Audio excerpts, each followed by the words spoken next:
नमस्कार. आवाज माझा वृत्तवाहिनीत आपल्या सगळ्यांचं स्वागत. वळीच्या काही ठळक घडामोडींकडे. विधानसभा निवडणुकीसाठी मुख्यमंत्री भरणार उमेदवारी अर्ज.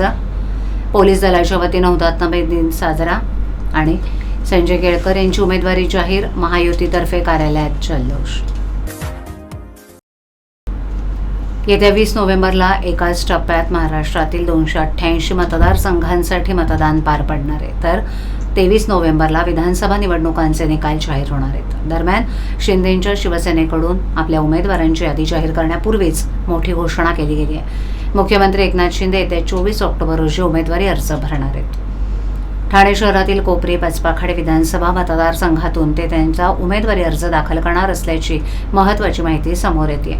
मुख्यमंत्री एकनाथ शिंदे हे विधानसभेसाठी उमेदवारी अर्ज दाखल करणार असल्यानं या निमित्तानं ठाण्यात येत्या 24 ऑक्टोबर रोजी मोठं शक्ती प्रदर्शन पाहायला मिळणार आहे. गेल्या कित्येक वर्षांपासून राज्याचे मुख्यमंत्री एकनाथ शिंदे हे ठाणे शहरातील कोपरी पचपाखाडी विधानसभा मतदारसंघाचं नेतृत्व करतायत. मुख्यमंत्री एकनाथ शिंदे यांनी यापूर्वीच महायुतीचं सरकार येणार असल्याचा दावा केलाय.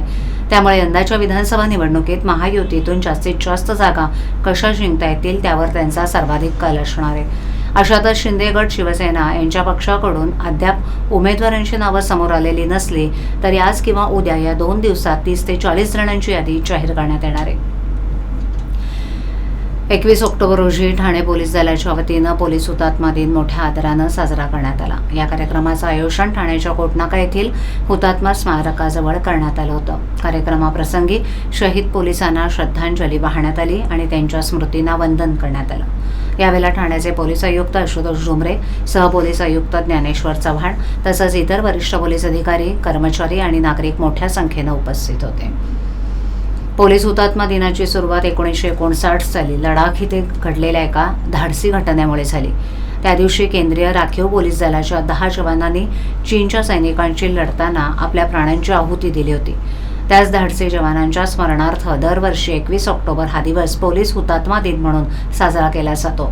याच दिवशी संपूर्ण देशभरात विविध कार्यक्रमांच्या माध्यमातून शहीद पोलिसांना श्रद्धांजली वाहण्यात येते. ठाणे शहरातील हुतात्मा स्मारकाजवळ पोलीस हुतात्मा दिनानिमित्त विविध कार्यक्रमांचं आयोजन करण्यात आलं.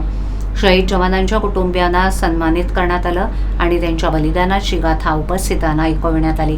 शिवाय पोलीस दलाच्या वतीनं शहीद पोलिसांच्या स्मृतींना आदरांजली म्हणून समाजात जागरूकता निर्माण करण्याचे विविध उपक्रम हाती घेण्यात आले. ठाणे पोलीस दलानं या प्रसंगी शहीद जवानांचं योगदान आणि त्यांच्या बलिदानाचा सन्मान करण्यासाठी विशेष मानवंदना दिली. या कार्यक्रमामुळे नागरिकांमध्ये देशासाठी प्राणार्पण करणाऱ्या शूर पोलिसांविषयी आदर आणि कृतज्ञता व्यक्त करण्याची संधी मिळाली. ठाणे शहरात पोलीस हुतात्मा दिन अत्यंत भक्तिभावानं आणि कृतज्ञतेनं साजरा करण्यात आला. ठाणे विधानसभेवर हॅट्रिक करण्यासाठी आमदार संजय केळकर सज्ज झालेत. रविवारी भाजपाच्या पहिल्या यादीत आमदार संजय केळकर यांची वर्णी लागताच गेल्या अनेक दिवसांपासून सुरू असलेल्या वावड्यांना अखेर पूर्णविराम मिळाला. आमदार केळकर यांची उमेदवारी जाहीर होताच महायुतीतर्फे भाजपाच्या वर्तकनगर येथील विभागीय कार्यालयात ढोल ताशांच्या गजरात जल्लोष करण्यात आला. दरम्यान पुन्हा ठाण्याचं प्रतिनिधित्व करण्याची संधी मिळाल्यानं आमदार केळकर यांनी शक्तीस्थळावर नतमस्तक होऊन धर्मवीर आनंद दिघेंना अभिवादन केलं. ठाणे शहर विधानसभा मतदारसंघ बहुभाषिक असला तरी आमदार संजय केळकर हे स्वच्छ प्रतिमेचे सर्वसमावेशक नेतृत्व असल्यानं 2014 आणि 2019 साली भाजपाच्या तिकिटावर मोठ्या मताधिक्यानं विजयी झाले. आता 2024च्या निवडणुकीसाठी पक्षानं पुन्हा एकदा आमदार केळकर यांच्यावरच विश्वास दर्शवल्यानं या खेपेला आमदार केळकर हॅट्रिक करण्यासाठी सज्ज झालेत. आमदार केळकर यांना तिकीट जाहीर होताच रविवारी भाजपाच्या वर्तकनगर येथील विभागीय कार्यालयाबाहेर भाजपा आणि महायुतीचे नेते आणि कार्यकर्त्यांनी ढोल ताशांचा गजर करत फुलांचा वर्षाव करून जल्लोष केला. याप्रसंगी भाजपा ठाणे जिल्हाध्यक्ष संजय वाघुले, राष्ट्रवादीचे प्रदेश सरचिटणीस नजीब मुल्ला, राष्ट्रवादी प्रदेश प्रवक्ते तथा जिल्हाध्यक्ष आनंद परांजपे, नगरसेवक सुनेश जोशी, हाऊसिंग फेडरेशनचे अध्यक्ष सीताराम राणे, परिवहन सदस्य विकास पाटील, भाजपा ठाणे शहर महिला अध्यक्ष स्नेहा पाटील, उपाध्यक्ष महेश कदम, सरचिटणीस विलास साठे, सचिन पाटील, भाजपा स्लम सेलचे अध्यक्ष कृष्णा भुजबळ इत्यादींसह शेकडो कार्यकर्ते उपस्थित होते. कशा प्रकारचा आनंद आहे, कार्यकर्त्यांचा कसा उत्साह आहे? निश्चितपणे मी भारतीय जनता पार्टीच्या केंद्रीय नेत्यांचं, मोदीजी, अमित शहाजी, नड्डाजी आणि आमच्या राज्यातल्या आदरणीय देवेंद्र फडणवीस, बावनकुळे साहेब आणि सगळी कोर कमिटीला धन्यवाद देईन की पुन्हा तिसऱ्यांदा उमेदवारी देऊन मला जनसेवेची या ठिकाणी पक्षाने संधी दिलेली आहे. कार्यकर्त्यांचं प्रेम आणि काम महायुतीच्या कार्यकर्त्यांचा पाठिंबा आणि जनतेचं आशीर्वाद याच्या जोरावर निश्चितपणे लोकसभेला जसं महायुतीने हा गड पार केला तसा विधानसभेचा देखील गड निश्चितपणे पार करता येईल. अंतर्गत देखील वाद होता, बंडखोरी होणार होती आणि खूप तुमच्यावर इतर काही इच्छुक होते. कशा प्रकारचा सल्ला द्याल त्यांना? नाही, सगळ्यांचे आभाराचे अभिनंदनाचे फोन आले. अनेक वेळेला मीडियामध्ये जास्ती येत राहतं, परंतु शेवटी राजकारणामध्ये इच्छा आकांक्षा प्रत्येकाची असते. एवढ्या सगळ्या याच्यामध्ये कोणाला तरी एकाला उमेदवारी मिळते, परंतु तो प्रतीक असतो. शेवटी हजारो कार्यकर्त्यांचे हात त्याच्या पाठीमागे लागलेले असतात आणि त्याच्यामुळे हे प्रत्येक निवडणुकीचा अनुभव असतो.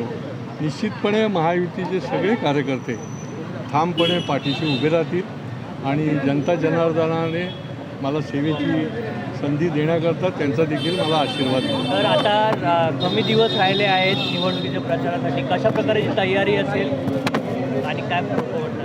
तसं म्हटलं तर भारतीय जनता पार्टी किंवा युती जी आहे ती 24/7 ज्याला म्हणता येईल की तयारीमध्येच असते आणि त्याचं नियोजन जे आहे ते योग्य पद्धतीने केलेलं असतं आणि त्यामुळे अनेकांचं काम याच्या जोरावर निश्चितपणे कमी दिवस राहिलेले असले तरी लोकांपर्यंत पोचण्याचं काम जे आहे ते निश्चितपणे आम्ही करू.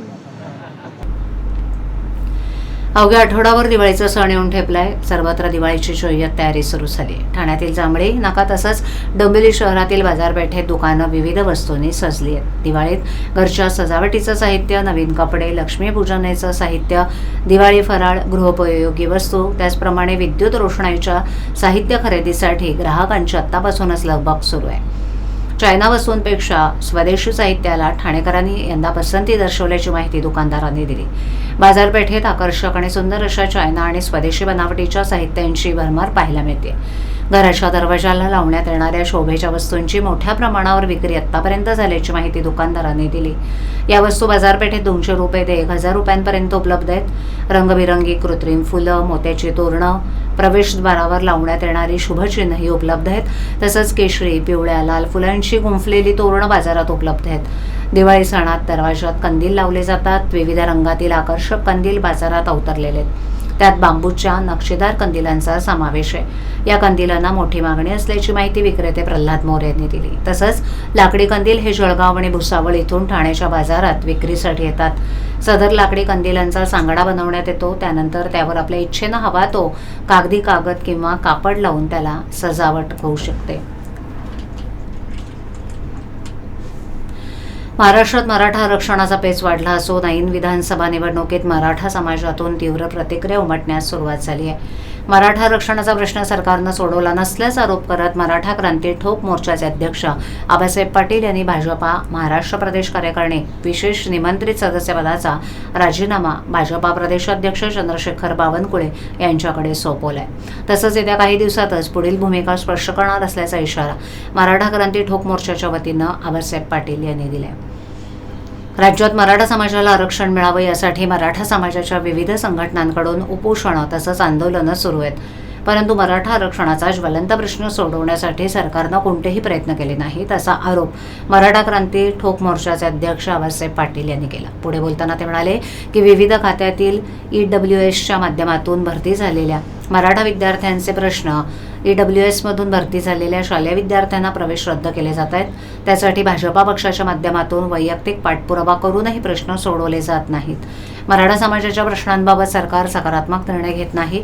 सरकारमधील तिन्ही पक्ष यासाठी जबाबदार आहेत. त्यामुळे मराठा समाजात प्रचंड चीड निर्माण झाली असून भाजपाचे पदाधिकारी असल्यानं समाजातील या रोषाचा सामना सतत करावा लागतोय. पक्षाच्या माध्यमातून जर मराठा समाजाचे प्रश्न सोडवू शकलो नाही तर पक्षात राहून काय उपयोग. तेव्हा मराठा समाजाचे प्रश्न सोडवण्यासाठी कटिबद्ध राहत भाजपाच्या प्रदेश कार्यकारिणी सदस्यपदाचा राजीनामा देत असल्याचं त्यांनी सांगितलं. पण आज कुठेतरी आम्हाला अनकम्फर्टेबल फील होतंय. त्याचं कारण की आता आमचे मुलं शिक्षणातून बाहेर पडायला लागले, निवड झालेले विद्यार्थी बाहेर पडायला लागले, आरक्षणाचा प्रश्न प्रलंबित आहे.